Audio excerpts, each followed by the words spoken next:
কেন কিছু ছাড় ফুকা ঢুকেছে, একটু রোদে দিতে হবে ক্যাঁটাকে। কথা বুঝছেন না বোঝেন না? আরে ছাড় ফুকা ঢুকতে পারতো না যদি আমার ঘরের কিছু দালাল তাদেরকে সাথ না দিত। আমার ঘরে কিছু দালাল আছে। আহা, নবীর ঘরে নবীর দুশমন ছিল, তা ইসলামের দুশমন ইসলামের ঘর থেকেই ওঠে। বাইরের লোকেরা অমুসলিমরা আমার ইসলামের যতটা না ক্ষতি করেছে, তাদের দ্বারা কোনো ক্ষতি হয়েছে, সবথেকে বেশি ক্ষতি করেছে ইসলামের মুনাফিক মুসলমান। মুনাফিক চিনবেন কি করে? আমার নবী আল্লাহ পাক বলছেন, হাবিব আপনার দরবারে মুনাফিক আছে। আমার রাসূল বলছেন, আল্লাহ আমি কি জানি না? আপনি কি আমায় জানান না? আপনি তো আর রহমান, আল্লামাল কোরআন। আপনি রহমান, আমাকে কোরআন শিখিয়েছেন, আমায় জ্ঞান দিয়েছেন, আমাকে সব জানিয়েছেন, আমি জানি। কিন্তু সমাজের আম মানুষ দলাদলি হয়ে যাবে, এই মুনাফিক জানার পরও চুপ থাকি। কে বলছেন? দয়ান নবী। শুনছেন তো বাপ? মন দিয়ে শোনেন। দাড়ি চেঁচেছেন, গুনাহ করেছেন। প্যান্ট শার্ট পরেছেন, মুবাহ অপছন্দনীয় ড্রেস পরেছেন, অপছন্দনীয় ড্রেস পরেছেন। নামাজ কাজা করে ফেলেছেন, গুনাহ করেছেন। কিন্তু রাসূলকে যদি মহব্বত করেন, ঈমানটা ঠিক আছে, আল্লাহ করে একদিন পরিবর্তন হয়ে যেতে পারে। নবীর ওই ভালোবাসাই আপনাকে পরিবর্তন করে দেবে। জোরে বলুন সুবহানাল্লাহ। কিন্তু যদি মুনাফিক হয়ে যান, তাই একটু মন দিয়ে কথাগুলো শুনবেন, মন দিয়ে কথাগুলো শুনেন। আল্লাহ নবীকে আমার আল্লাহ পাক বলছেন, হাবিব মুনাফিকদের বিষয়ে প্রকাশ করে দেন।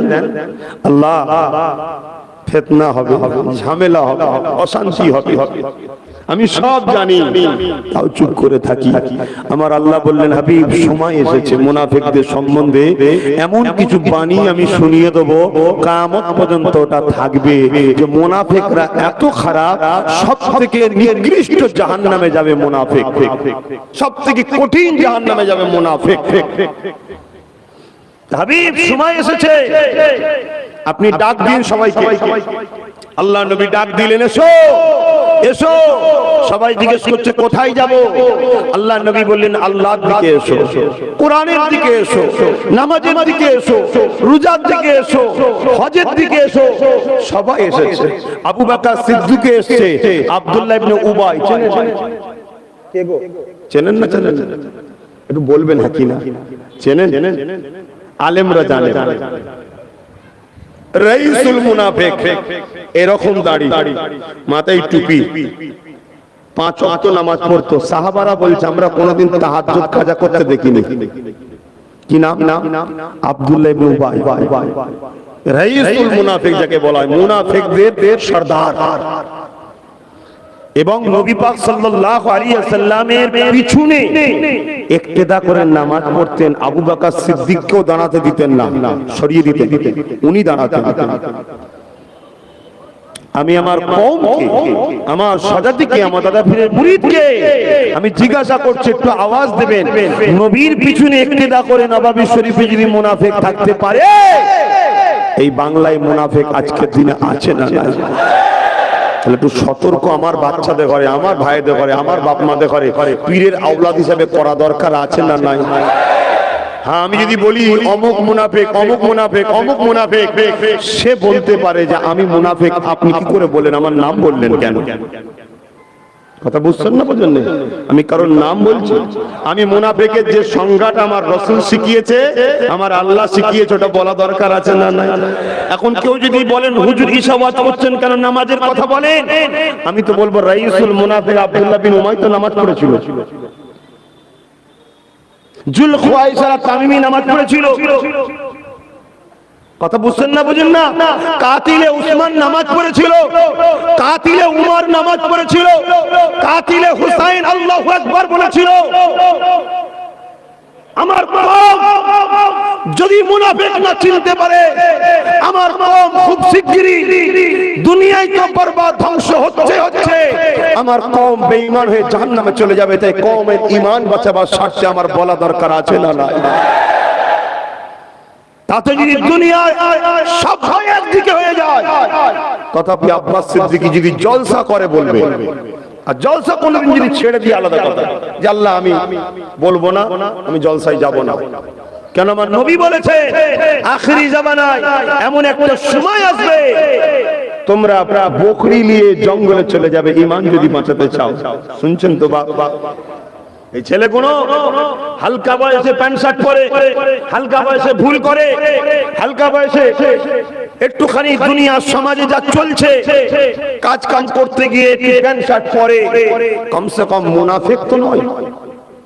মুনাফিকের হাত থেকে এদেরকে বাঁচাবার জন্য আমাদের কত বলতে হবে, কথা ঠিক না বেঠিক? ভাইরা আমার, একদল প্রশাসন বন্ধুরা রেল স্টেশনে, হাওড়া স্টেশনের ভেতরে হঠাৎ করে গাড়ি থেকে নেবে, সিআরপিএফ হোক বা এমনি ওয়েস্ট বেঙ্গল পুলিশ হোক, দৌড়চ্ছে, সরে যাও সরে যাও, চোর চোর বলে। কোথায় কিছু নয়, দু চারজন তারাও ছুটতে লেগেছে। ভাই তুই ছুটছিস কেন? বলছে আমি সেই কবে একটা তার কলার কাঁদি চুরি করেছিলাম, তো আমাকে ধরতে আসে না, তাই আমি ছুটছি। যার যার মধ্যে খুঁত থাকবে সে ছুটবে, ঠিক না বেটি? কই আরো তো অনেকে আছে, কেউ ছোটে না তো স্টেশনে, আরো থাকে না, থাকে না, তারাও যখন সাইড দেন, আসেন স্যার, যান যান যান, তাতি যান তাতি যান, সমাজ মুক্ত করতে হবে, চোর মুক্ত সমাজ করতে হবে। তুই ছুটছিস কেন বাবা? তুই তো প্যাসেঞ্জার টিকিটও হাতে রয়েছে। বলছেন না, আমার পকেট মারা অভ্যাস ছিল, সন্দেহ হচ্ছে আমার নাম চলে যায় না তো লিস্টে, ওই জন্য আমিও ছুটছি। তো ওই জন্য মুনাফিকের সংজ্ঞাটা ধরিয়ে দিচ্ছি। কাল থেকে যারা যারা মুনাফিক আবার ঘোষ তুলবে, আর যারা যারা মুনাফিক নয় তারা বলবে উনি তো ঠিকই বলেছে। কথা বুঝছেন না, বোঝেন না? কেন? কেন হাদিস, আল্লাহর কোরআন। হাবিব আপনি বলুন, ঘোষণা দিন, ডাকুন ওদেরকে। তা ডেকেছে, ডাকতে আবু বকর সিদ্দিক এসেছে, রাইসুল মুনাফিক আব্দুল্লাহ ইবনে উবাই এসেছে, ওমর ফারুক এসেছে, জুলখায়সরা তামিম এসেছে, হযরত ওমর ফারুক এসেছে, কাতিল উসমানও এসেছে, সবাই এসে হাজির হয়েছে। আল্লাহর নবী বলছেন, আল্লাহ এর মধ্যেও তো মুনাফিক ঢুকে গেছে, আমি জানি তো, আপনি ডাকতে বললেন, ডাকলাম, সব শেষে গেছে। বলছেন হাবিব কোন দিকে ডেকেছো? আল্লাহ আপনার দিকে, নামাজের দিকে, রোজার দিকে, হজের দিকে। আমার আল্লাহ বলছেন হাবিব তোমার দিকে ডাকো, জোরে বলেন সুবহানাল্লাহ।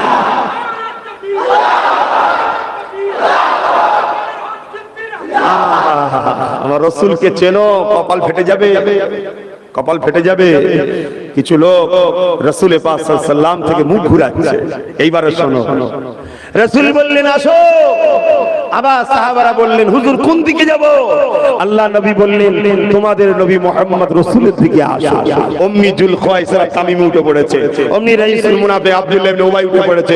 না, আমরা আল্লাহর দিকে আছি, আমরা নামাজের দিকে আছি, আমরা রোজার দিকে আছি, আমরা তাসবিহ দিকে আছি, আমরা জিকিরের দিকে আছি, আমরা সব দিকে আছি। মুহাম্মদ তোমার দিকে কেন থাকবো? এই কথা বুঝছেন না, বোঝেন না?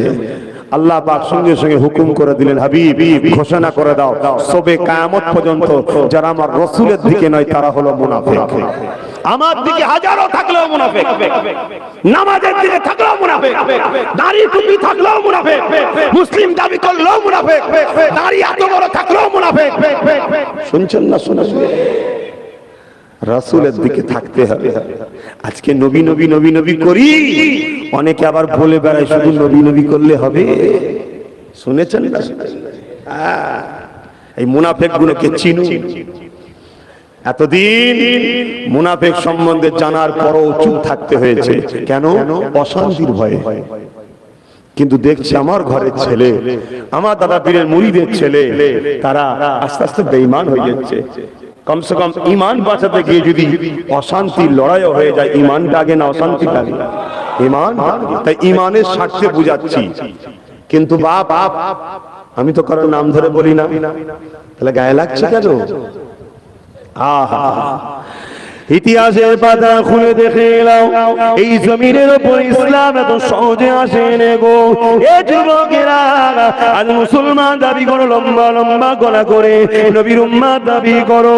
এই জমিনের উপরে আল্লাহ দ্বীন, নবী পাকের সুন্নাত এবং কলেমা ঝান্ডা, শরিয়াতের ঝান্ডা, ইনসাফের ঝান্ডা, মানবতার ঝান্ডা, ইনসানিয়াতের ঝান্ডা এত সহজে প্রচার হয়নি গো। আল্লাহ নবী যখন বলেছিল লা ইলাহা ইল্লাল্লাহ আনা মুহাম্মাদুর রাসূলুল্লাহ, এই জমিনের মানুষ কেউ মানতে ছিল না। সর্বপ্রথম যিনি মেনেছিলেন তিনি অন্য কেউ নয়, আমার দাদাজান এবং জামানার মুজাতে দাদা হুজুর পীর কেবলা 30 পোস্টের ঊর্ধ্ব পূর্বপুরুষ হযরতে সিদ্দিক আকবর কোনো প্রশ্ন না করে আল্লাহ নবীর হাতে হাত দিয়ে ঈমানের নূরের কালেমা পড়ে নিয়ে দ্বীনে মুহাম্মাদিতে প্রবেশ করে। আরো জোরে বলুন সুবহান। এই জমিনের উপরে এই দিনটা প্রচার এত সহজে হয়েছে মনে হচ্ছে নাকি? কত মায়ের কোল খালি হয়ে গেছে, কত বোন বিধবা হয়ে গেছে, কত বাচ্চা এতিম হয়েছে। তারপরে তোমার মাদানীপুরে লা ইলাহা ইল্লাল্লাহ মুহাম্মদ রাসূলুল্লাহ এসেছে, এই মসজিদটা এসেছে, এই মাদ্রাসাগুলো এসেছে। এটা তো সহজ এসেছে মনে হচ্ছে নাকি? হ্যাঁ, সব জায়গায় মাথা গরম ভালো নয়, হালকা বয়সে রক্তের গরম আছে। হ্যাঁ, তুমি দুনিয়াবি খেয়ালে গান শুনে ফেলেছো, তওবা করে ফিরে আসো। নামাজ কাজা করে ফেলেছো, তওবা করে সিজদায় পড়ে যাও। সিনেমা দেখে ফেলেছো, তওবা করে ফিরে আসো। যাত্রায় চলে গেছো, তওবা করে ফিরে আসো। ফাংশনে চলে গেছো, তওবা করে ফিরে আসো। শরাব পান করে ফেলেছো, তওবা করে ফিরে আসো। অন্যায় করে ফেলেছো, তওবা করে ফিরে আসো। আমার আল্লাহ পাকের নাম রহমান, আমার আল্লাহ পাকের নাম রহিম। নবী আমার জানিয়ে দিলে, এ আমার উম্মত উম্মতিরা, তোরা আমার উম্মত হওয়ার জন্য আল্লাহ তোদেরকে অনেক সুযোগ দিয়েছে। অন্য অন্য নবীর উম্মতেরা গুনাহ করলে সেই নবীর উম্মতের জন্য শাস্তি অপদার্থ ছিল, আসমান থেকে সঙ্গে সঙ্গে শাস্তি এসে যেত। এ আমার উম্মতেরা, আমি নবী আমার খাতিরে আল্লাহ পাক তোদেরকে অনেক মাকাম দিয়েছে রে। কি রকম মাকাম দিয়েছে? তোরা যখন অন্যায় করি ফেরেশতা লিখতে যায়, আল্লাহ বলে লিখবি না, আগে করু, যদিও করে ফেলি আল্লাহ বলে এখনো লিখবি না। সকালে করলে সন্ধ্যা পর্যন্ত সুযোগ দেয়, যদি বান্দা বান্দি তওবা করে না আমি আল্লাহ মাফ করে দেবো। রাত্রিরে করলে ফজর পর্যন্ত সময় দেয়, যদি বান্দা বান্দি তওবা করে না আমি মাফ করে দেবো। এ যুবক, অন্য নবীর উম্মতেরাই সুযোগ পাইনে, তোমরা সুযোগ পেলে কার খাতিরে? অন্য কারো খাতিরে নয়, আমি না মুহাম্মদ রাসূলের খাতিরে। আরো জোরে বলুন সুবহান।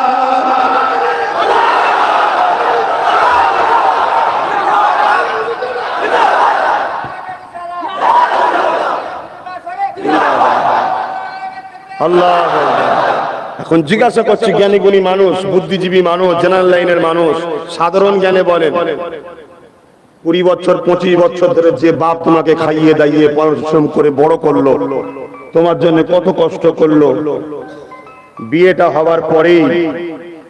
হবার পরেই তুমি যদি নিজের বাপকে বাপ বলা ছেড়ে দিয়ে এখন শ্বশুর যদি আব্বাজান হয়ে যায়, নিজের বাপ বুড়ো হয়ে যায়, এই ছেলেটাকে তোমরা কি ভালো নজরে দেখবে? কথা বলছো না কেন? যে রসুলের জন্য সবকিছু পেলাম, সেই রসুল ছেড়ে দিয়ে এখন কোথা দুনিয়ায় একটা কাউকে পেয়েছি, সে দরদি আপন হয়ে গেছে রসুলের থেকে। খুব সাবধান, আমাদের কাছে কুরবান সবকিছু করতে রাজি, মুহাম্মদ রসুলকে ছাড়তে আমরা রাজি নয়। আর আমরা সবার সঙ্গে বন্ধুত্ব করতে রাজি মুহাম্মদ রসুলের স্বার্থে। কথা ঠিক না বেঠি? আর মনে রেখে দিও, আমার কথাকে তোমরা শোনাবার ডিউটি আমাদের দিচ্ছি।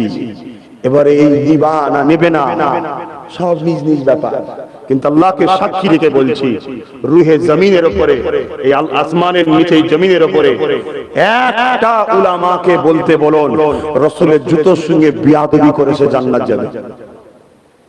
বলুন বলুন বলুন। এখন নবীর জুতোর আলোচনা করলে সমালোচনা হয়, ও কথার কি হজ করার কথা, নামাজের কথা নেই। আরে 6 কোটি থেকে 7 কোটি বছর ইবলিস নামাজ পড়েছিল, ইবলিস মার্কা হয়ে নামাজ পড়ে কি লাভ? বক্তব্য এটা, নবীর প্রেমিক হয়ে নামাজ পড়, এক সেজদাতেই জান্নাত পেয়ে যাবি। জোরে বলুন সুবহানাল্লাহ। ইবলিস মার্কা হয়ে 7 কোটি বছর নামাজ পড়েও রেহাই আছে? ইবলিস মার্কা কে? যারা নবীকে সম্মান করে না, নবীকে প্রেম করে না, নবীকে আদব দেয় না। নবীর আলোচনা নাই, রাতকে রাত মাহফিল হয়ে যাচ্ছে। শুধু দরুদ না পড়লে চোর ধরা পড়ে যাব, তাই কোন রকম ভাবে দুবার একবার নবীর আলোচনা নাই। এমনও জায়গা আছে না? না, এসব শয়তানদের দরবার। এই শয়তানদের দরবারে কখনো নবীর প্রেমিকরা যেতে পারে না।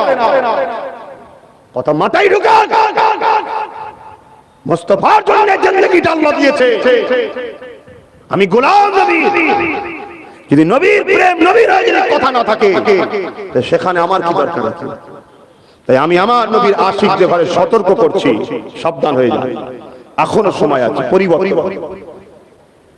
এখনো নিঃশ্বাস চলছে, নিঃশ্বাস ফুরিয়ে গেলে দিশেহারা হয়ে যাবেন। কেন? কবরে কেউ যাবে না। কেউ যাবে নাকি কবরে?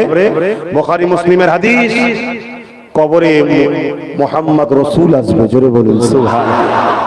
সারা জীবন নবীর দুশমনের সঙ্গে ছিলে, আর কবরে বলবে হুজুর আমাকে একটু দেখেন নাকি?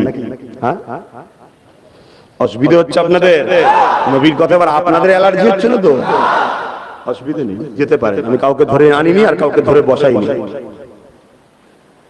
বাপেরা, নওজোয়ান তরুণেরা মন দিয়ে শোনেন, আল্লাহ নবী, নূর নবী, দয়া নবী, হায়াতুন নবী, নবী পাক দ্বীন ইসলামের প্রচার করলে কেউ মানতে চাই না। আবু বকর সিদ্দিক মেনে নিয়েছে। আল্লাহ নবী আবু বকরকে সাথে করে নিয়ে কাবার জমিনে দাঁড়িয়ে গেলে, বাবা আবু বকর, কেউ তো আমাকে মানেনি, তুমি আমার কথা মেনে নিয়েছো বাবা, তুমি একটু বলো বাবা, আমার বিষয়ে বলো বাবা। হযরত আবু বকর দাঁড়িয়ে গেলে, এলাকার মানুষরা শোনো বাবা, আমি আবু বকরকে তোমরা কোন নজরে দেখো। হযরত আবু বকর সম্বন্ধে এলাকার মানুষরা বলতে লাগলো, ও আবু বকর, কখনো তোমাকে ঝগড়া করতে দেখিনি, কখনো তোমাকে গালমন্দ করতে দেখিনি, কখনো তোমাকে বুড়াই কাজে দেখিনি। তুমি বড় চরিত্রওয়ালা, ভদ্র সভ্য মানুষ, তুমি সত্য কথা বলো, মিথ্যা বলো না। আমার আবু বকর এই সময় বলেছিল, বাবারা এলাকা মানুষেরা, তাহলে আমার কথা শোনো, ইনি হলেন মুহাম্মদ রাসূল, ইনাকে নবী বলে মেনে নাও, এক আল্লাহ সত্যকে মেনে নাও। তোমরা পড়ে নাও, আমি আবু বকরও পড়ে নিয়েছি, লা ইলাহা ইল্লাল্লাহু মুহাম্মাদুর রাসূলুল্লাহ। এই কথাটা যখনই বলেছিল, এলাকার মানুষেরা বড় বড় পাথর নিয়ে আবু বকরকে মারতে লেগেছে।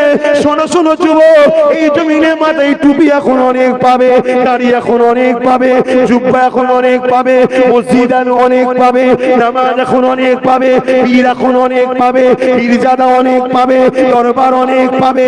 ওই যুবক, কিন্তু সেদিন জমিনের উপরে কেউ ছিল না আল্লাহ মানা, কেউ ছিল না নবীকে মানা। সেদিন আমার আবু বকর যখনই নবীর পক্ষে কথা বলেছিল, আল্লাহর পক্ষে কথা বলেছিল, আমার আবু বকরকে তৎকালীন আবু জেহেল, উতবা, সাইবা, আবু লাহাবরা মেরেছিল। সেই আবু বকরের খুন আমার শরীরে আছে। সেদিন আমার আবু বকর এত খুন জড়িয়েছিল, এত খুন আবু বকরের শরীর থেকে বেরিয়েছিল। কাবার জমিনের উপরে আল্লাহ নবীর পাশে আবু বকর অজ্ঞানে পড়ে গিয়েছিল। সেই আবু বকরের খুন আজও যদি নবীর জন্য ছড়াতে হয়, আমি ছড়াতে রাজি আছি। তথাপিও যতদিন বাঁচবো এই জমিনের উপরে নবী নবী নবী নবী করে যাব। সঙ্গে কারা নবী নবী করতে রাজি আছেন? হাত তুলে দেখো।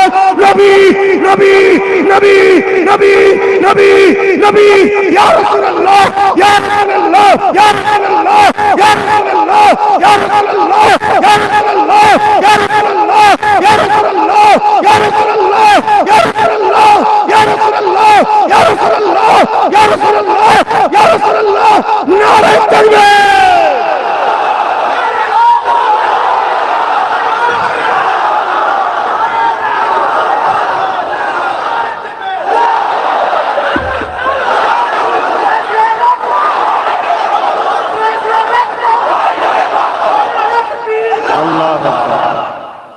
এইভাবে জিন্দেগি কাটান। আমি গুনাহগার, তোমাদের সবার থেকে বেশি গুনাহগার আমি। তথাপিও আমি আশা করে আছি আমি জান্নাতে যাব। কেন? কথা বলুন। বাপ কি হলো বাপ? এই যে বসে যাও, বসো বসো, ধর্মীয় মাহফিল, বসো। শুনছেন তো নাকি? আমি তোমাদের সবার থেকে গুনাহগার, তথাপি করে জান্নাত যাবার আশায় বসে আছি। কেন? এই শুনছেন না কেন? আল্লাহর কোরআনের একটা আয়াত আছে, ওয়ালা সাউফা ইউতিকা রাব্বুকা ফাতারদা। হাফেজ সাহেবদের আলেমদের জিজ্ঞাসা করুন, ওয়ালা সাউফা ইউতিকা রাব্বুকা ফাতারদা, এই আয়াতের তাফসীরে শুনছেন তো? এদিকে খেয়াল আছে তো? এই আয়াতের তাফসীরে কি বলছে? কিয়ামতের দিনে আমার আল্লাহ তিনার হাবিবকে বলছেন, হাবিব ওয়ালা সাউফা ইউতিকা রাব্বুকা ফাতারদা, আমি আপনাকে অচিরে, অর্থাৎ ময়দানে মাহশরে মুফাসসিরিনরা বলছেন এত দিয়া দেব। যুবক, রাস্তা ঠিক করো, রাস্তা ঠিক করো।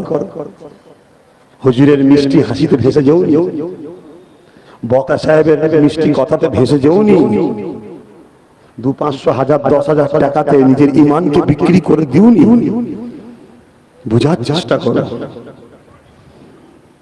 ওয়ালা সাউফা ইউতিকা রাব্বুকা ফাতারদা, অচিরে আমি আপনাকে এত দিয়া দেব, যতক্ষণ পর্যন্ত না আপনি খুশি হচ্ছেন ততক্ষণ আমি দিয়ে যাব। এই আয়াতের তাফসীরে ব্যাখ্যাতে মুফাসসিরিন হযরতরা বলছেন, কিয়ামতের দিনে আল্লাহ তিনার দোস্ত নবী মুহাম্মদ রাসূলকে বলবেন, হাবিব আজকে আপনি কাঁদবেন না, আজকে সেই দিন ওয়ালা সাউফা ইউতিকা রাব্বুকা ফাতারদা, ওয়াদা পূরণ করার দিন। আপনি আপনার উম্মতদের করে ইশারা করুন, কোথায় যেতে? জোরে বলুন, যা যা। নবী ইশারা করতে থাকবে, আল্লাহ কুদরতি নজরে হাবিবের দিকে তাকিয়ে থাকবে। যতক্ষণ না নবী হাসবে ততক্ষণ আমরা জান্নাত যাব। জোরে বলুন, আরো জোরে বলুন, আরো জোরে বলুন, নারে তাকবীর, নারে তাকবীর। নবী কা দামান, নবী কা দামান, নবী কা দামান। খুব সাবধান হও। একটু দুনিয়ায় হয়তো গরিবী, সংসার, পেটের জ্বালা আছে, হারাম খাবেন, লোভে পড়ে দালালি করবেন। আমার নবীকে মজবুত করে ধরুন, নবীকে প্যার করুন। লড়াইটা অন্য কিছু নয় রে বাপ, তোমরা বুঝতে পারছো না? এটা ইস্যু দেখিয়ে হই হই করাচ্ছে, কিন্তু লড়াই অন্য জায়গায়। লড়াই ওয়াহাবি মত প্রচার করছে ভেতরে ভেতরে, ধরে ফেলি। এক কথা বুঝছেন না, বোঝেন না?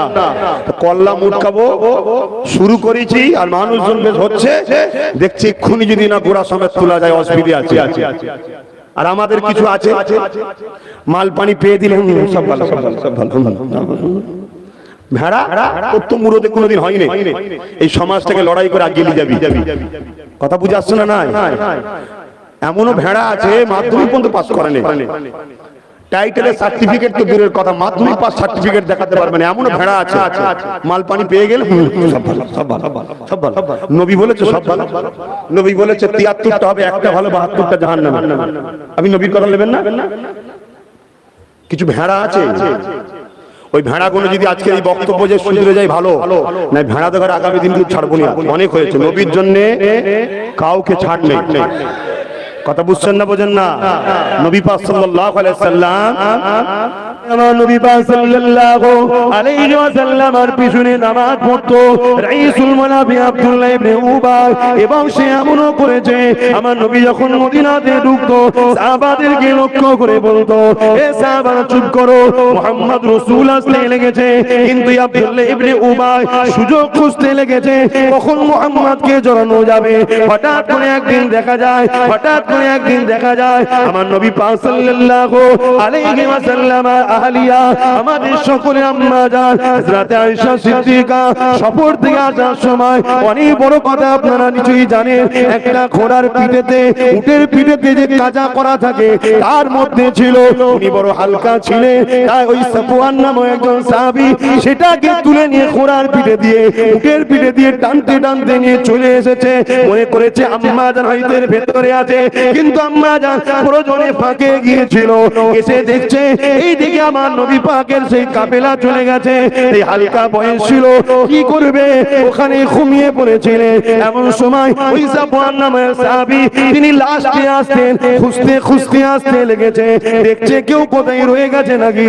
এই আম্মা জানকে দেখতে পেয়ে ইন্না লিল্লাহ বলে নিয়ে এমন করে তিনাকে উটের পিঠে চাপিয়ে ওই উটের দড়িকে ধরে ধরে নিয়ে আসছে। যখন মদিনায় নববী ঢোকে, মদিনা শহরে ঢোকে, ওই রাইসুল মুনাফিক আব্দুল্লাহ ইবনে উমার এইটাকে দেখার পরে মদিনার বাজারে বাজারে সর্বপ্রথম সে বলেছিল মুহাম্মাদের স্ত্রীর সঙ্গে নাউজুবিল্লাহ, সবই আপনারা জানেন। এর পরের ভাষা জবান দিয়ে বলতে পারছি না। এ যুবক রে, শুনে রেখে দাও, মুনাফিক কত খারাপ জিনিস। দেখো সে এমন করে কি করলো, আম্মা জানের উপরে ইলজাম লাগিয়ে দিল। আম্মা জান মনে দুঃখে ঘরে চলে গেলে। অনেক বড় কথা, আল্লাহর আয়াত নাজিল হয়ে গেল।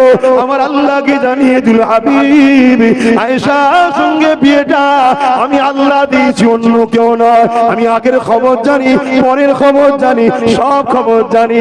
আমার হাবিব রে, আম্মা আয়েশা সিদ্দিকা যদি নাপাকি হবে বা খারাপ কখনো হয়ে যাবে, হাবিব রে তোমার সাথে কখনো আয়েশার বিয়েটা আমি আল্লাহ দিতাম না। আমি যখন বিয়ে দিয়েছি, আয়েশা কোন মেয়ে কি থাকবে সে জীবন সব আমি জানি হাবিব, কারণ আমি তাকে বানিয়েছি। আমার হাবিব নিশ্চিন্তায় যান, আয়েশাকে নিয়ে আসেন। আয়েশা পবিত্র নারী।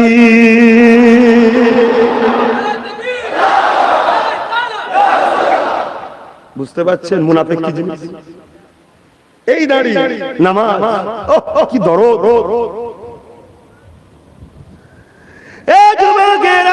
এই জমিনের উপরে তাদের রক্তের বিনিময়ে দিন ইসলামটা প্রচার হয়েছে, একটু জানতে হবে। ইতিহাস যদি না জানেন ধ্বংস হয়ে যাবে। এখন যদি কেউ ইতিহাস অস্বীকার করতে চান, তাকে আমি বলবো আল্লাহর কোরআনটা খুলে দেখো, আদেশ নিষেধ কতটা আছে আর ইতিহাসটা কতটা আছে।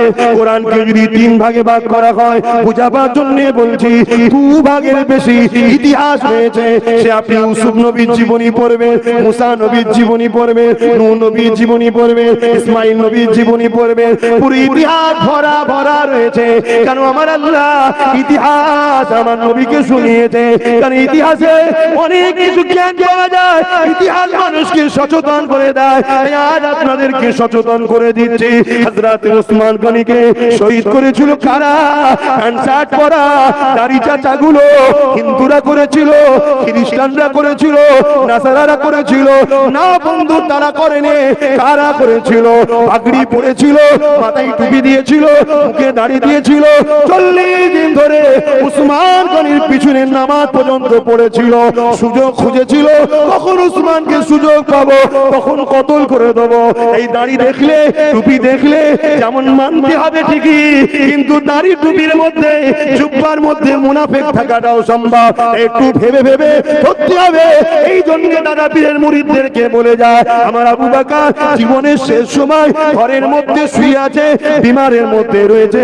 3 দিন সালে সব হচ্ছে, লাখো লাখো মানুষ চলে এসেছে, পীরকে দেখতে পাইনি, কাঁদতে লেগেছে। আপনাদেরই দাদু পদ্দাদু হবে, হাউমাউ করে কাঁদে, হুজুরকে দেখতে পেলাম না।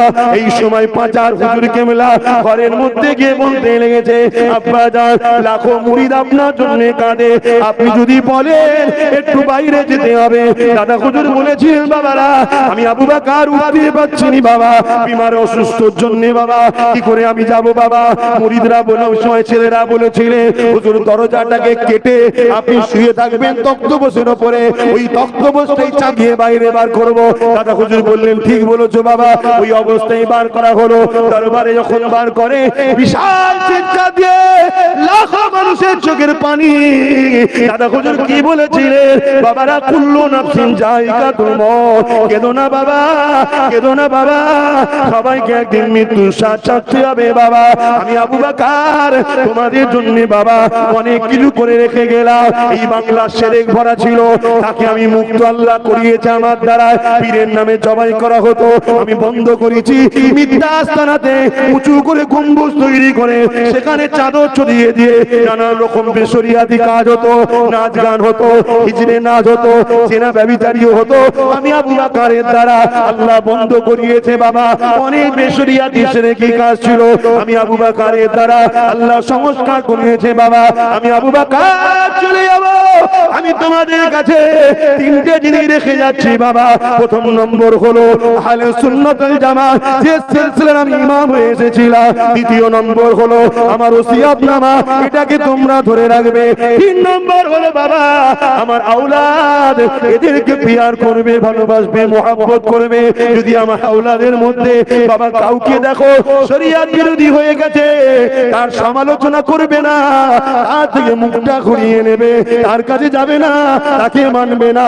তুমি যদি মুরিদ দাবি করো তাহলে রাস্তায় কেন দাঁড়াও তোমার পীরের বাচ্চার মোকাবেলায়? তুমি যদি মুরিদ দাবি করো তাহলে তোমার তো উচিত ফুরফুরার জমিনে যাওয়া। ভাইজান আপনি কে কথা বলেছেন শুনলাম নাকি? আমি বলতাম, বলেছি কি বলিনি? দুজনে ঘরে বসে মীমাংসা হয়ে যেত। গুন্ডাগিরি করছো, মস্তানি করছো, পাওয়ার দেখাচ্ছ, সরকার তোমার পকেটে।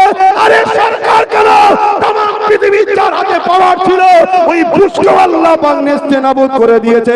নমরুদকে আল্লাহ জুতো মারতে মারতে মেরে দিয়েছে। কার সঙ্গে পাল্লা নিতে যাচ্ছ?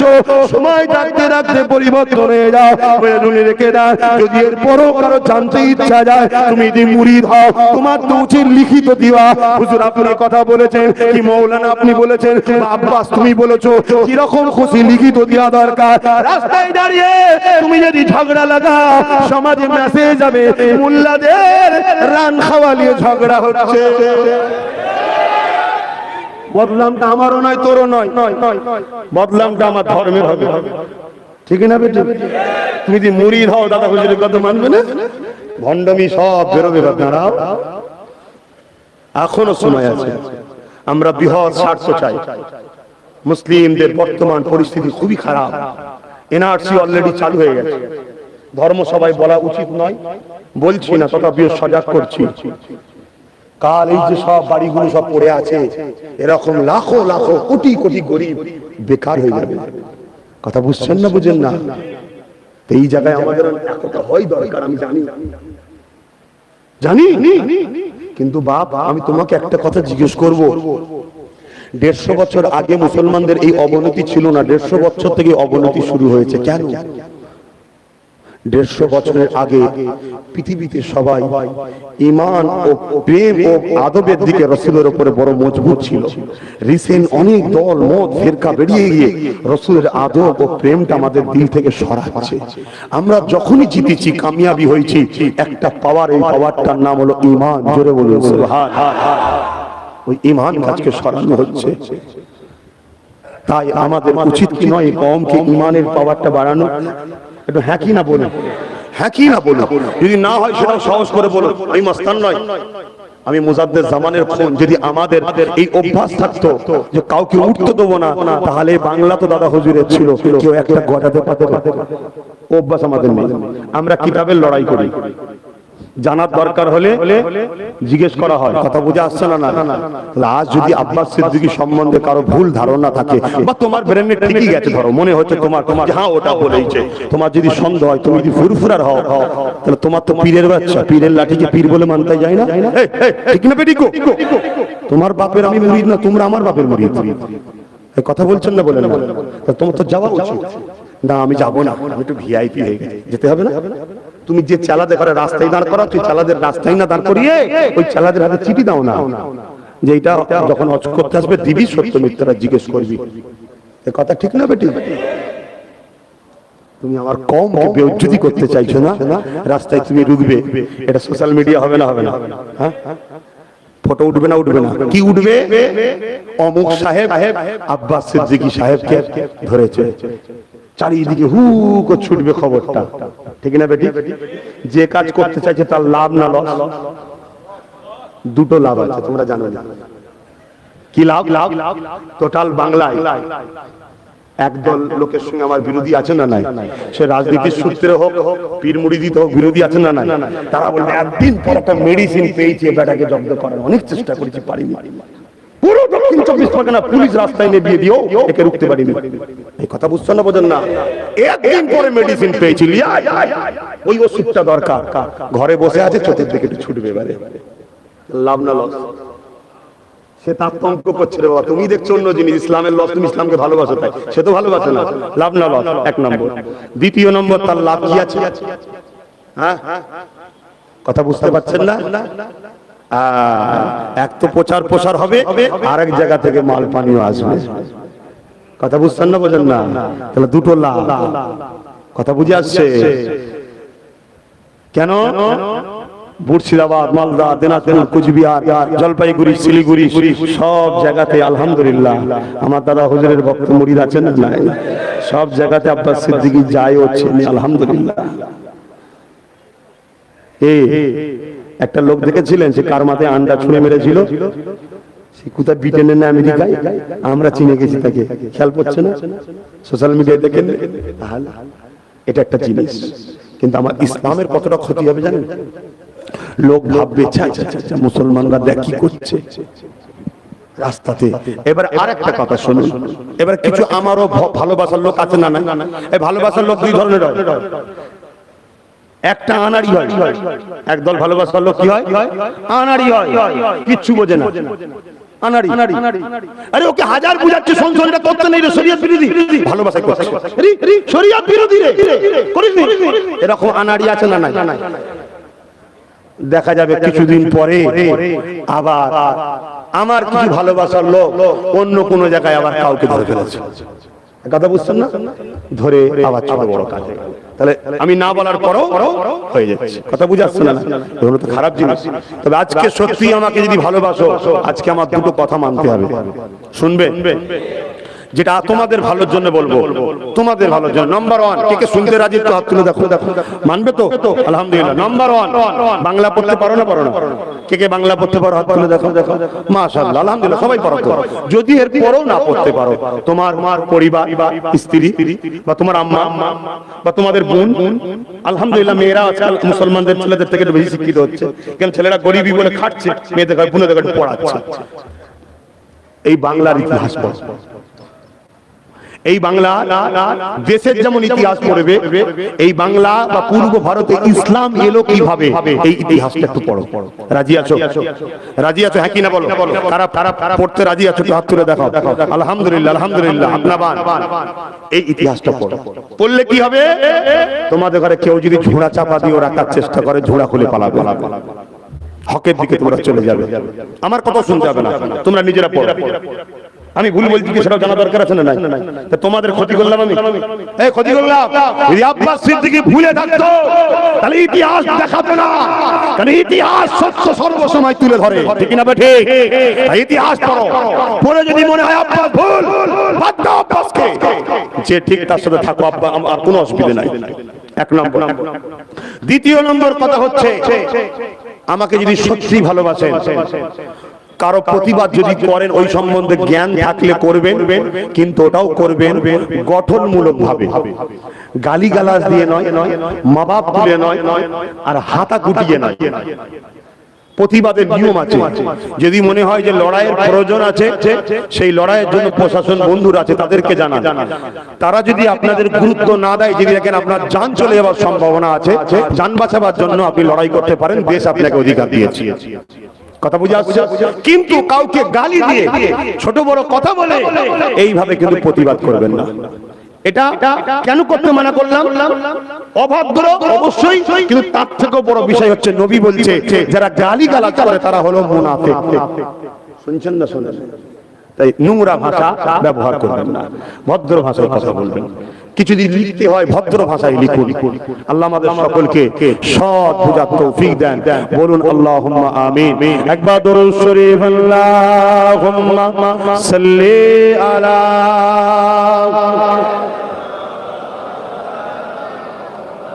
ওয়ালা আলি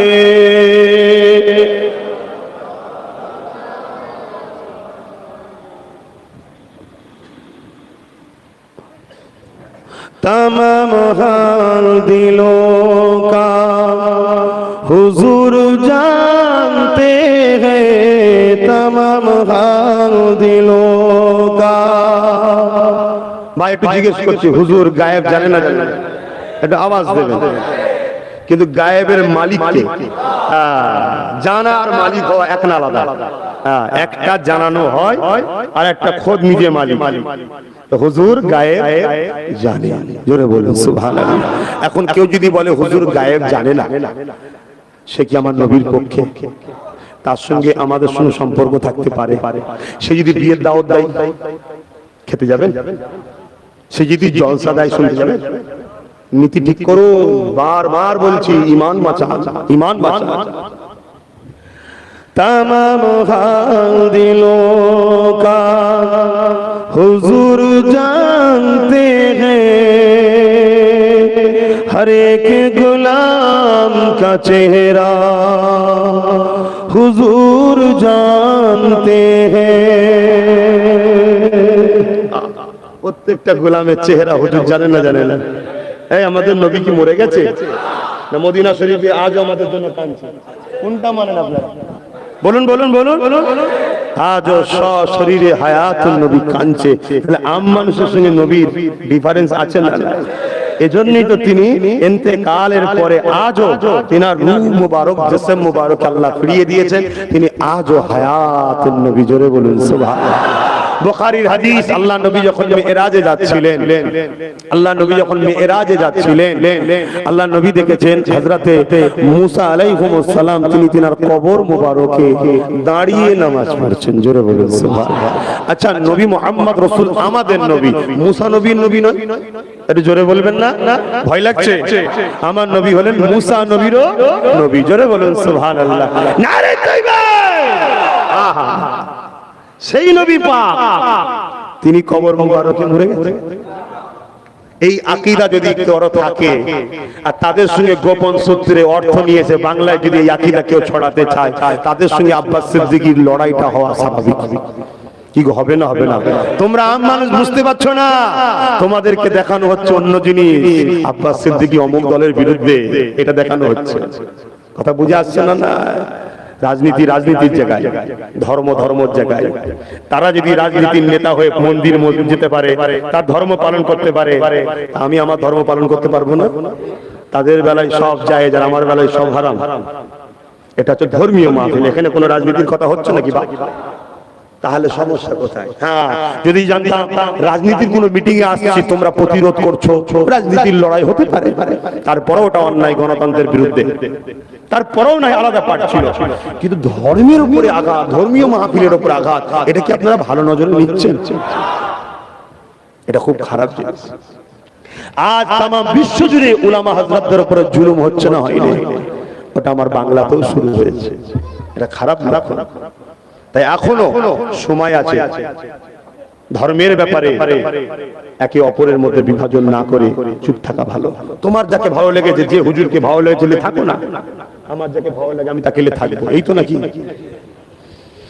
तमाम खान दिलों का हुजूर जानते हैं, हर एक गुलाम का चेहरा हुजूर जानते हैं। बरोज हशर सफात करेंगे चुन चुन कर, बरोज हशर सफात करेंगे चुन चुन कर, हर एक गुलाम का चेहरा हुजूर जानते हैं। কিয়ামতের দিন রাসূল একটা একটা গোলামকে বেছে বেছে শাফাআত করবে, জোরে বলুন সুবহানাল্লাহ। হুজুর চিনবে কি করে? এই কথাটাই তো আম্মা জান আয়েশা হুজুর আমার নবীকে জিজ্ঞেস করেছেন, হুজুর কিয়ামতের দিন দুনিয়ার শুরু থেকে নিয়ে শেষ মানুষ সবাই আসবে। আজকে পৃথিবীতে 700 কোটি মানুষ আছে কম বেশি, তাহলে কত হাজার কোটি মানুষ চলে গেছে বুঝতে পারছেন? সব কিয়ামতের দিন এক জায়গায় হবে। তো হুজুর চিনবেন কি করে আপনি? আল্লাহ নবী বলছেন, যাদের হৃদয়ে আমার প্রেম আছে, ভালোবাসা আছে, তারা হলো মুমিন মুমিনা। তারা কি? মুসলমান আলাদা জিনিস, মুমিন আলাদা, মুমিন মুসলমান আলাদা জিনিস। কথা বুঝছেন না? বোঝেন না? আপনারা মানেন তো নাকি? মুসলমান আলাদা জিনিস, মুমিন মুসলমান আলাদা জিনিস। প্রত্যেকটা হাদিস সুন্নাত নয়, প্রত্যেকটা হাদিস সুন্নাত নয়, কিন্তু প্রত্যেকটা সুন্নতি হাদিস। অনেকে বলে হাদিস হাদিস হাদিস, আরে হাদিসটা সব বিশ্বাস করা যায়, কিন্তু সব হাদিস মানা যায় না। কিছু লোক শুধু হাদিস দেখায় না, কোরআন আর বুখারী মুসলিম দেখায় না, তারা আমার পক্ষে থাকবে না, বিরুদ্ধে যাবে। তো সব ২৪ গুণে এক জায়গায় হবে না কি? দাদা হুজুরের সেটাকে শেষ করার জন্য হবে না? তারা সবাই মিলে এক জায়গায় হচ্ছে ভেতরে। হ্যালো, এই সুযোগে আমাদের এক হয়ে আব্বাসকে সাইজ করতে হবে। ও বড্ড বেড়ে গেছে বুঝলি, ওকে একটু সাইজ করতে হবে। কথা বুঝছেন না? সব এক জায়গায় হচ্ছে। আল্লাহ যদি বলে আব্বাস তোকে মিটাবো, মিটবে। আর আব্বাস যদি বলে আব্বাস আমার রহমত তোর উপরে আছে, কিছু করতে পারবে না, মানেন? বাস এর উপর আমি চলি, এর উপরে আমি চলি। হিকমতের সঙ্গে রাসূল চলতে বলেছে, একটু হিকমতেও চলার চেষ্টা করি। কিন্তু রক্ত গরম, তো রক্ত এখন কি গরম? জন বয়স তো বাবা, এই তোদের রক্ত গরম না? কিন্তু আমার যুবকগুলোর রক্ত মাঝে মাঝে ঠান্ডা হয়ে যায়, দেখেছি। হকের উপরে রক্ত গরম থাকাটাও ভালো, কথা বুঝে আসছে। তবে হ্যাঁ, হুঁশ হারিয়ে নয়, হিকমতের বাইরে গিয়ে নয়। আল্লাহ নবীকে আম্মা জান আয়েশা হুজুর জিজ্ঞেস করেছিলেন, আব্বাদের অসুবিধা হচ্ছে না তো? একটু বলবো না, থাকবে আব্বা? আম্মা জান আয়েশা হুজুর জিজ্ঞেস করেছেন, হুজুর আপনি চিনবেন কি করে গোলামদের ঘরে কিয়ামতের দিনে? আল্লাহ নবী বললেন, যারা মুমিন মুমিনা হবে ওদের উজুর অঙ্গগুলো কিয়ামতের দিন নূর নূর নূর হয়ে যাবে। জোরে বলুন সুবহানাল্লাহ। তাই আমার যুবকদের ঘরে প্রায় বলি না, উজু হালে থাকবে। আর ৫ ওয়াক্ত নামাজ তো আল্লাহ পড়তে বলেছে, পড়বে, কাজা করবে না। যদিও কখনো অইচ্ছাকৃত হয়ে যায়, কাজা পড়ে নিয়ে ঘুমাবে, কাজা কখনো রেখে দেখেন, এটা মাথার উপরে রয়ে গেল। तमाम दिलों का हुजूर जानते हैं, हर एक गुलाम का चेहरा हुजूर जानते हैं। बरोज हश्र शफात करेंगे चुन चुन कर, हर एक गुलाम का चेहरा हुजूर जानते हैं। इसीलिए पहुंच के सिदरा पे रूहुल अमीन कहने लगा, पहुंच के सिदरा पे रूहुल अमीन कहने लगा, यहाँ से आगे जाने का रास्ता हुजूर जानते हैं। মনে পড়ছে না সেই মেরাজে? জানেন তো নাকি হযরতে জিবরাইল আলাইহিস সালামকে রুহুল আমিন বলা হয়, তিনি আল্লাহর বেটা। তিনি ওখানে পৌঁছে কি বলছেন, এই পর্যন্ত আমি শেষ, এখান থেকে আগে যাবার এখান থেকে আগে যাবার রাস্তা কে জানে? হুজুর অর্থাৎ আমার নবী জানে। জোরে বলুন সুবহানাল্লাহ। আহ কি নবী পেয়েছি আমরা, হায় রে কপাল। इसीलिए खुदा ने उसे कासिम बनाया। के कासिम? আমার নবীর নাম একটা, জানেন না? বুখারীর হাদিস, আনা কাসিমুল্লাহ ইউতি, বানানে ওয়ালা মাওলা আল্লাহ, বাটনে ওয়ালা মাই রাসূলুল্লাহ। জোরে বলুন সুবহানাল্লাহ। এই বুখারীর হাদিস, সবকিছু বানিয়েছেন কে আর ভাগ করেন কে? রাসূল। রাসূলকে আল্লাহ তেনার মালিকানার খাজানার চাবি দিয়েছেন। হাবিব আপনি দিন, আপনাকে আমি দিলাম। কথা আমরা আমাদের ভালোবাসার মানুষদের ঘরে দিই না, টাকা পয়সা নিয়েছে মাকে দিই, মা আপনি আপনার মতো করে যাকে খুশি খরচ করুন, দান করুন। আব্বাকে দিই, আব্বা আমার ছেলেকেও দেয়, ভালোবাসার মানুষকে। এলে এই টাকাটা রাখ, যাকে খুশি দিবি, ঠিক না বেটি? আমার আল্লাহ আমার হাবিবকে রাসূলকে এত ভালোবাসে, তিনি সব খাজানার দায়িত্ব আমার রাসূলকে দিয়েছে। জোরে বলুন হাবিব আপনি দিন। তাই বলছেন আনা কাসিমুল্লাহ ইউতি, বানানে ওয়ালা মাওলা আল্লাহ, আর বাটনে ওয়ালা, বলুন না গো, বাটনে ওয়ালা। এই আকীদা কি অসুবিধা হচ্ছে নাকি? সবকিছু সৃষ্টি মালিককে, আর সেগুলো দুনিয়ায় ভাগ করার দায়িত্ব দিয়েছে কাকে? রাসূলুল্লাহকে। ভাব বুঝেন, আকীদা ঠিক করুন। আকীদা ঠিক করো। আবার প্রেমের কথা বললে আপনাকে বলবেন না দাদা হুজুরের সাথে বেরিয়ে গেছে, কি খুব বলবেন না তো? আমার দাদা হুজুর রাসূলকে কত ভালোবেসেছে একটা বলবো, একটা বলবো, তাহলে বুঝবেন ভণ্ড কারা। কথা বুঝছেন না বোঝেন না? আমার মুজাদ্দিদুল জামান দাদা হুজুর রাহমাতুল্লাহ আলাইহি আমার রাসূলকে এত ভালোবেসেছিলেন, দিন রাত ধরে হুজুরের জন্য কান হুজুরের দিদারে দরুদ শরীফ পড়তেন। একদিন গভীর রজনীতে তাহাজ্জুদের নামাজটা পড়ে মুজাদ্দিদুল জামান দাদা হুজুর পীর কিবলা, এ যুবক তুমি আমি তরুণ, হয়তো ভুলে যেতে পারি, এই জন্য বললাম ইতিহাস পড়ো, পড়া তো আমাদের সময় নাই, এই জন্যই তো আজ আমরা ধ্বংসের দিকে যাচ্ছি। তাই বলে দিয়ে যায় বাজারে, এ যুবকেরা নিম মুল্লা খাতরা ঈমান আর নিম হাকিম খাতরাই জান। বোঝেন তো নাকি? নিম মুল্লা বোঝেন না? আরে দুটো চটি পরে যারা বেরিয়ে পড়েছে, সারা জীবন হয়তো ইদিক উদিক করে হই হই করে চার করেছে, হাফ প্যান্ট পরে সাইকেল করে নিয়ে ইদিক উদিক সব ঘুরে বেড়াতো, হঠাৎ করে এখন বড় গোল জামা লেগে মলি সাহেব বেরিয়ে পড়েছে। এরকম সমাজে আছে না? না, আমার জানা মতে অনেককে আমি দেখেছি, তারপরেও বলিনি যা কমসে কম নবী নবী করছে তো। অনেকে ডাইভিং করতো, কোনো বক্তা ডাইভিং ছেড়ে দিয়ে হঠাৎ করে কানে হাত দেওয়া করছে, কথা বুঝছেন না? দেখেছি কেন বলিনি? যাক, লোকগুলোকে বসিয়ে নবী নবী নবীর কথা তো শোনাচ্ছে, গান তো শোনাই না, যাত্রা তো শোনাই না, কিন্তু ও যেদিন নবীর বিরোধী করবে সেদিন ওকে ছেড়ে দেওয়া যাবে? কথা বলছেন না কেন? এটা কি? কাল যদি এটা কেউ দখল করে নিয়ে মাদ্রাসার জায়গায় নাউজুবিল্লাহ মাফ করবেন সিনেমা হল করে দেয়, আর দান করা যাবে? যদি বলেন আব্বাস সিদ্দিকী কি কথা বলছে, মাদ্রাসাকে সিনেমা হল, খুব গায়ে লেগেছে না? খুব গায়ে লেগেছে। যাও, চলে যাও, রোমে যাও, পারস্যে যাও, যে দেখে যাও আজকে কি হয়ে আছে। তোমরা জানো ইতিহাস, 700 বছর স্পেনে রাজত্ব করেছিল, 800 বছর মুসলমান। কত বছর মুসলমান রাজত্ব করেছিল? 800 বছর। আজকের দিনে স্পেনে গিয়ে যত বড় বড় সিনেমা হল, থিয়েটার, কি বলে আদালত, কোর্ট পাবেন, ওগুলো হয় মসজিদ নাই মাদ্রাসা। জীবন কি করে হলো? এই মুসলমান লোভ লালসায় নিজেদের মধ্যে খেয়ে রাসূলের বিরোধী, খোদার গজবে ধ্বংস হয়ে গেছে। খ্রিস্টানরা দখল করলে মাদ্রাসা রাখবে না, হয় বিচারালয় করে নিয়েছে, আর না হয় কোর্ট কাছারি করে দিয়েছে। গল্প বলছি না, ইতিহাস বলছি। চলে যাও, চোখে দেখে আসো। সব মুসলমানদের মাদ্রাসা নাই, মসজিদ।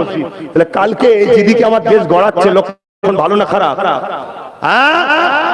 কালকে এটা যদি কেউ করে ফেলে অন্য কিছু, তখন আপনি দান করবেন নাকি? সওয়াব হবে, মা আছে দান কর। তাহলে আজকে কেউ নবীর কথা বলছে, চল বাবা, হালকা পয়সা ছেলে ছোকরাদের অনেক কিছু হয়, বাপটা ভালো ছিল, ছেলেটা এখন বাপের পরে দাঁড়িয়ে গেছে, চল যে করছো করে খেতে যা। কিন্তু নবীর কথা ছেড়ে দিয়ে আস্তে আস্তে যদি তুমি নবীর বিরুদ্ধে যাও, আস্তে আস্তে দল অন্য করো, তোমার ওখানে দাদা পীরের মাসলার বেখিলাফ কাজ আস্তে আস্তে শুরু হবে। যখনই তোমাকে কেউ বলবে, তখন তুমি বলবে দাদা হুজুর শুধু করলে হবে, হাদিস পাকে আছে তাই করি। কথা বুঝছেন না? বোঝেন না? তার মানে দাদা হুজুর হাদিস বোঝেন, তুমি হাদিস বুঝে গেছে, এটাই মানে দাঁড়াচ্ছ তো নাকি? তা আমার কাছে দাদা হুজুর আগে না আব্বাস হুজুর আগে? কথা বলছে না তো? আরে হাদিস সব বিশ্বাসের আমল করার নয়। হাদিস পাক যদি সব বিশ্বাস করো, তাহলে তোমাকে এই হাদিসটা মানতে হবে। আল্লাহর নবী ঘুম থেকে উঠতেন, নামাজ পড়তেন, ওযু করতেন না। আল্লাহর নবী ঘুম থেকে উঠতেন, সোজা গিয়ে ইমামতির জায়গায় দাঁড়িয়ে আল্লাহু আকবার। এই তুমি আমি ঘুম থেকে উঠে কি করি? কেন করো? হাদিস তো নবী মানো, নবী করেছে ঘুম থেকে উঠে নামাজ, আমি কেন ওযু করতে যাব? আমার কথা বিশ্বাস করতে পারছেন তো নাকি? আম মানুষ আপনারা, আপনাদেরকে ভটকানো খুব সহজ। আমার কথা বিশ্বাস লাগছে তো নাকি? হাদিস পাকের মধ্যে আছে আল্লাহর নবী ঘুম থেকে উঠেছেন, শেষের দিকে চলে যাচ্ছে, নবী পাক সাল্লাল্লাহু আলাইহি ওয়াসাল্লাম চলে গেলেন ইমামতির জায়গায়, সাহাবারা কাতার দিলেন, আল্লাহু আকবার। হযরত বেলাল জিজ্ঞেস করছেন, হুজুর বিয়াদবি মাফ নেবেন, আমার বাপ মা আপনার কদমে কুরবান হয়ে যাক, আমার জান্নাত। হুজুর উযু। আল্লাহর নবী বলছেন, শোনো বাবা, তোমাদের মুহাম্মদ তোমাদের মতো নয়। জোরে বলুন সুবহানাল্লাহ। তোমরা ঘুমালে তোমাদের অন্তর ঘুমায়, এই কোথা থেকে কি বেরিয়ে যায় তোমাদের হুঁশ থাকে না। বুঝতে পারছেন না? হালকা আবার বুঝতে পারছেন তো নাকি? খেয়াল থাকে না। কিন্তু তোমাদের নবী যখন ঘুমায় অন্তর জেগে থাকে। জোরে বলুন সুবহানাল্লাহ। তোমাদের নবীর উযু চাই না। এটা তো হাদিস তো, তাহলে আপনি করবেন না? হাদিস সব বিশ্বাসের জিনিস, কিন্তু আমল করতে হবে সুন্নাত। মান আহাব্বা সুন্নতি মান আহাব্বা হাদিসই নয়। এই কথা বুঝছেন না বোঝেন না? কিছু এরকম হাদিস বেরিয়েছে না বেরোয়নি? তারা আজকে দাদা পীরের সমালোচনা করছে না করেনি? তুমি দাদা হুজুরের ভক্ত, তোমার মুখে তো ওই কথা শুনলাম না না যে ও বদমাইশ খাবিস ও ভুল। আমার দাদা হুজুর ঠিক কই, তোমার মুখে শুনিনি। এই মাথায় ঢুকছে না? ঢুকে নে। খাবার বেলায় দাদা হুজুর, খাবার বেলায় দাদা হুজুর। কেন দাদা হুজুর সাইনবোর্ড না দিলে লোক আসবে না? এই কথাটা ভুল হচ্ছে নাকি? আজও যত পীর সাহেব পীরজাদা আছে দাদা হুজুরের জন্য চলছে। একটা পীর সাহেব দাঁড়িয়ে বলে দিক না আব্বাস ভুল বলছে, দাদা হুজুর আমি নেই, আমার কৃতিত্ব চলছে, আমার মুড়ি। কজন চেনে তোকে? তুই কত বড় পীর সাহেব হয়েছিস? হ্যাঁ, শুধু দাদা হুজুরের নামটা সরিয়ে দেখবা। আমি আমার সব চলছে দাদা হুজুরের বদৌলতে। পেটের জ্বালায় এখন দাদা হুজুর ধ্বংস হয়ে যাক, মাল নিয়ে এরকম আছে রে বাবা। আমি কাউকে ছাড়ি না, কথা বুঝছেন না বোঝেন না? ওই জন্য আমার পিছনে সবাই বলে, কিন্তু হ্যাঁ আবার যারা দেখেছে ঠিক তারা দোয়াও চাই, আল্লাহ আব্বাসকে আপনি হেফাজত করবেন, আল্লাহ আব্বাসকে সাহায্য করবেন, আব্বাসের উপর আপনি রহমত করবেন। কি আমার অনেক হুজুর, অনেক আলেম ওলামা, অনেক বাপ, অনেক মায়েরা দোয়া চাই না? কিন্তু যারা ওই ক্যাটাগরির নয়, সিলসিলা চুরেই যায়। আমার ছেলে, আমার ছেলে, আমার গাড়ি, আমার ছেলের গাড়ি, আমার বাড়ি, আমার ছেলের বাড়ি। সিলসিলার বেশি দিন থাকবে না, মূল তোলার মতো তুলে লে, যা খুশি তুলে লে, এরকম কিছু মাইন্ড ঢুকে গেছে। আল্লাহ শকর করে বলছে অহংকার নয়। বুকে হাত দিয়ে বলো আজ থেকে 5-10 বছর 6 বছর আগে, 5-6 বছর আগে এইভাবে যুবকরা কখনো মাহফিলে বসতো? কথা বলে এইভাবে যুবকরা কখনো ফুরফুরায় যেত? অতএব আজও 70 বছর সিলসিলা জওয়ানি ফিরে গেছে। জোরে বলুন সুবহানাল্লাহ। যদি বলেন কেন? এই যুবকগুলো এখনো 70-80 বছর পাওয়ারে চলবে। এদের সাথে এদের ছেলেগুলো আসছে না, ঠিক না বেটি? ওইগুলো এখন থেকে শিখছে। আর আজ থেকে 6-7 বছর আগে কি হতো? জলসায় গেলে কে লাঠি ধরে মাপলে করবেন, সবাই একদিন বুড়ো হবো, আমি একদিন বুড়ো হবো যদি আল্লাহ বেঁচে রাখে। ওই দুর্বল গুলো এসে বসতো, মানে যারা চলে যাওয়ার পরে সিলসিলাটা কি জিনিস মানুষ ভুলে যেত। কিন্তু আল্লাহ শুকর, এই যুবক ছেলেগুলো এসেছে। অহংকার করছি না, আল্লাহ দ্বীনকে হিফাজত আল্লাহ করে, পৃথিবীর কেউ নয়। কিন্তু একজন ওসিলা আল্লাহ তৈরি করে। এই গোলামটাকে আল্লাহ পছন্দ করেছে, আল্লাহ দাসটাকে পছন্দ করেছে। এই বাংলার জমিনে সব জায়গাতে যেখানেই যায় হাজারো লাখো যুবক ছেলে হতে পারে মাথায় টুপি নাই কিন্তু বসে দরুদ পড়ে, হতে পারে মুখে দাড়ি নাই কিন্তু মুস্তফার কথা শুনলে বহুত ছেলে চোখে পানি বেরোয়, হতে পারে পেনশন আছে কিন্তু মুস্তফার কথা শুনলে ইয়া রাসূলুল্লাহ ইয়া রাসূলুল্লাহ বলে লাফিয়ে লাফিয়ে ওঠে। জোরে বলেন সুবহানাল্লাহ।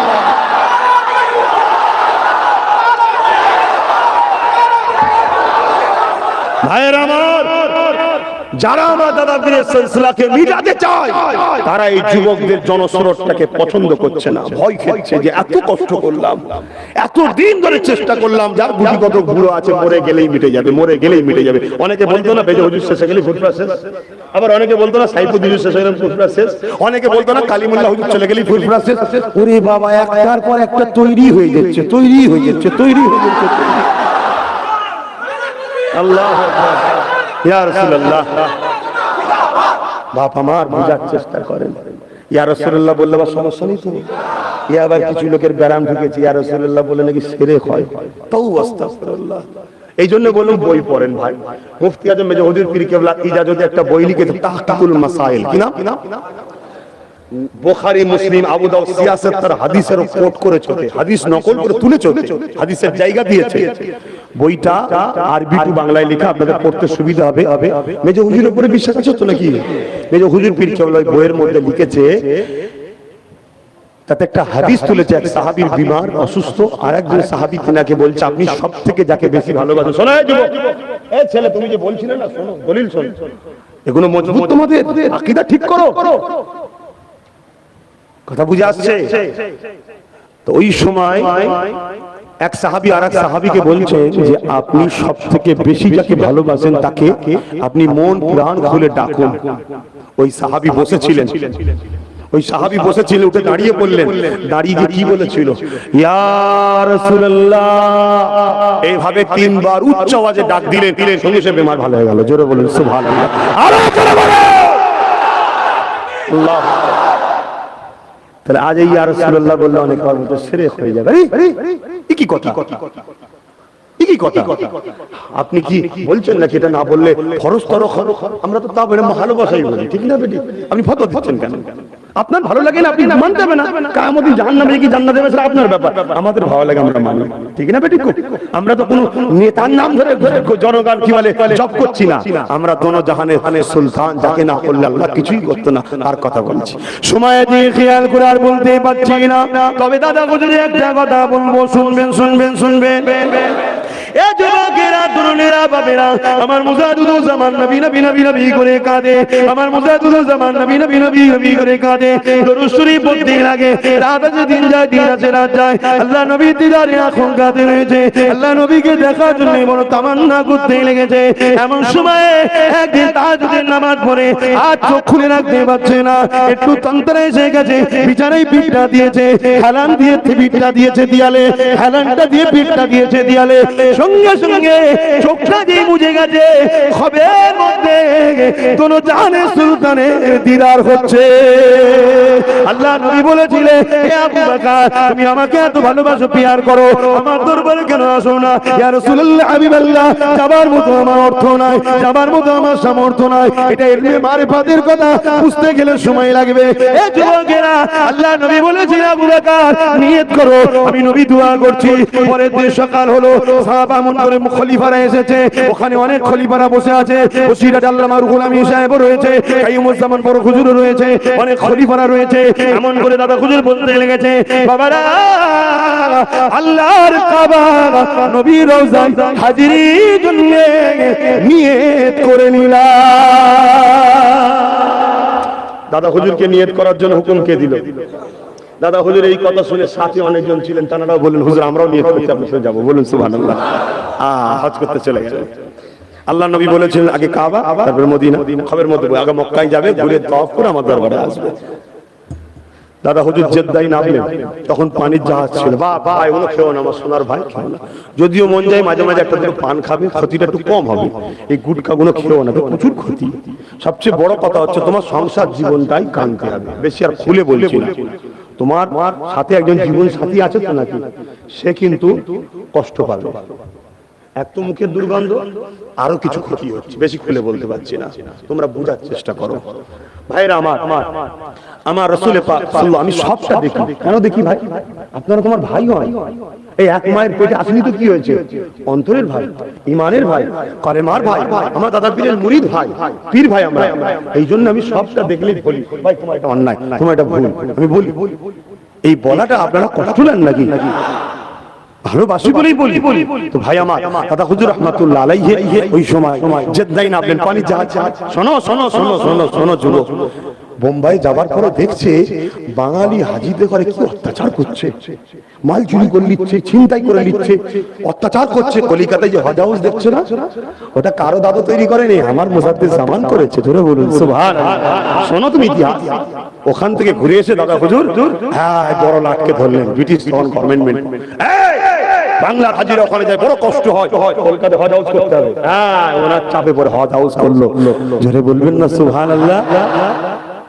এখন তো তোমাদের সঙ্গে আমাদের জলসা শুধু সম্পর্ক, দাওয়াত কর, যাবো ঘরে সব কোথায় কি হচ্ছে আর হুঁসাচ্ছে নাকি? আর ওই সব জায়গায় অন্য ছোট ছোট খাটো খাটো দরবারে সব ঢুকে যাচ্ছে।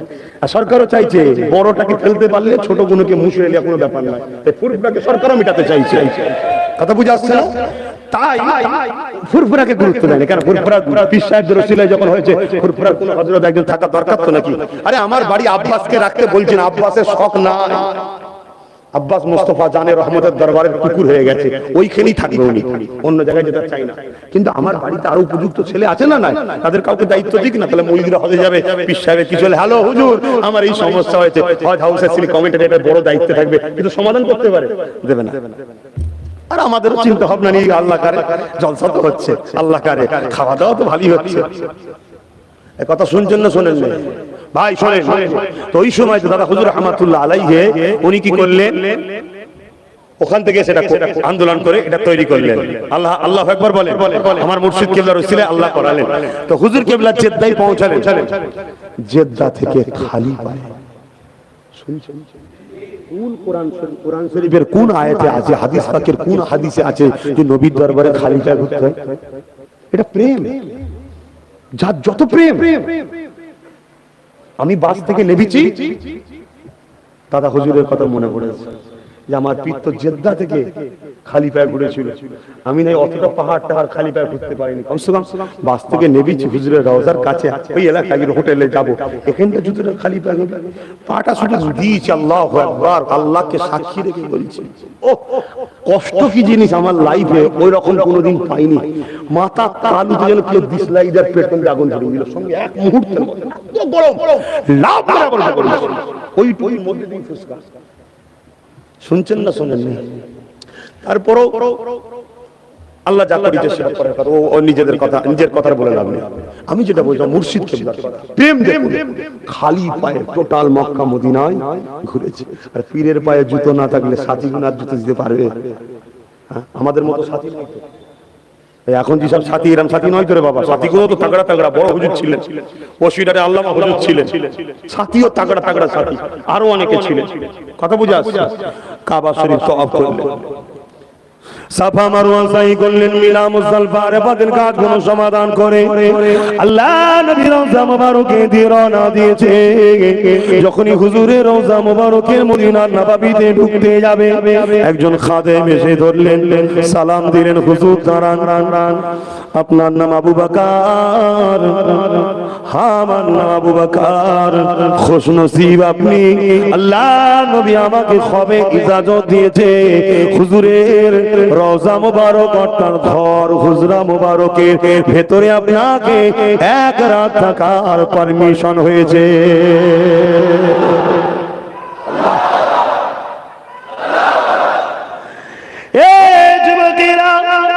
ব্যক্তিগত কারো সঙ্গে রাগ আগেও ছিল না, আজও নাই।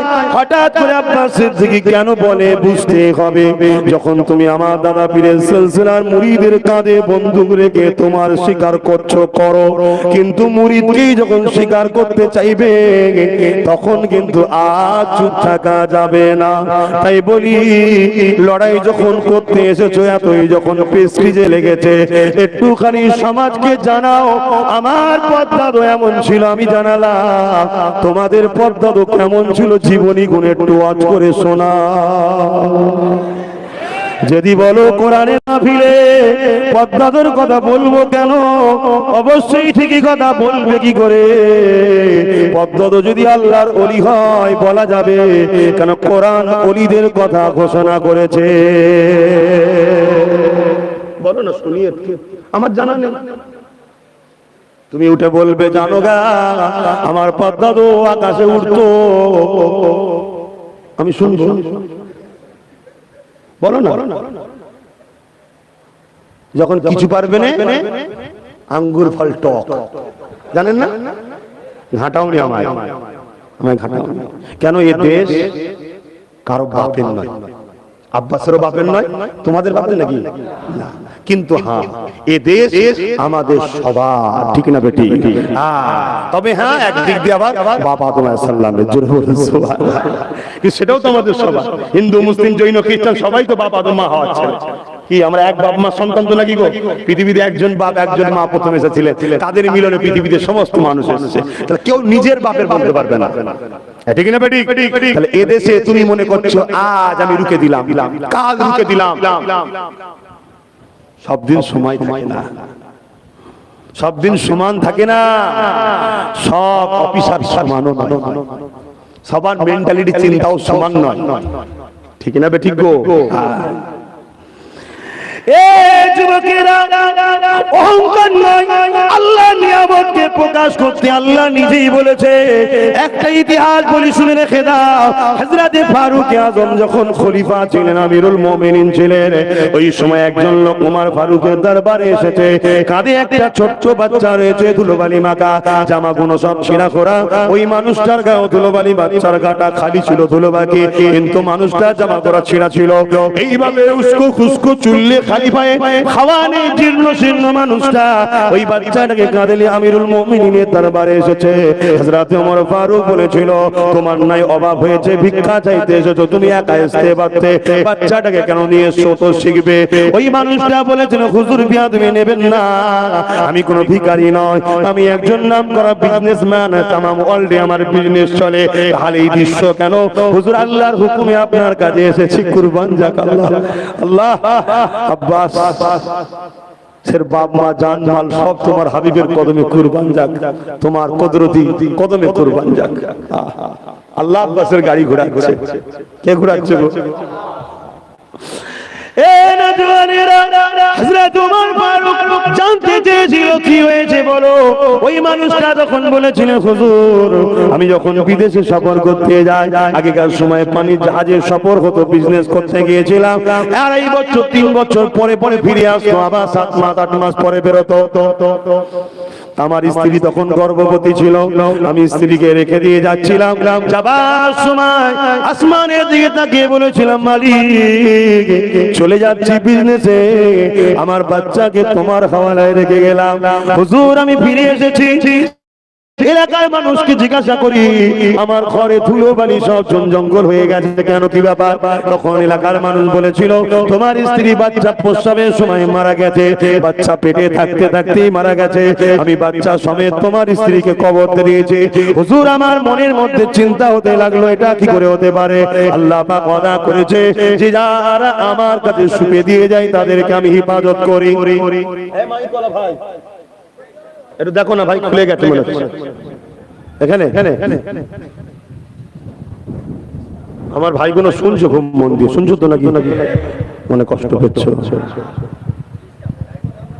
সুইচ ঠিক আছে রে বাবা, ঠিক আছে, ঠিক আছে, বক্স চলে নে বলছে। আচ্ছা এটা এবার হয়েছে,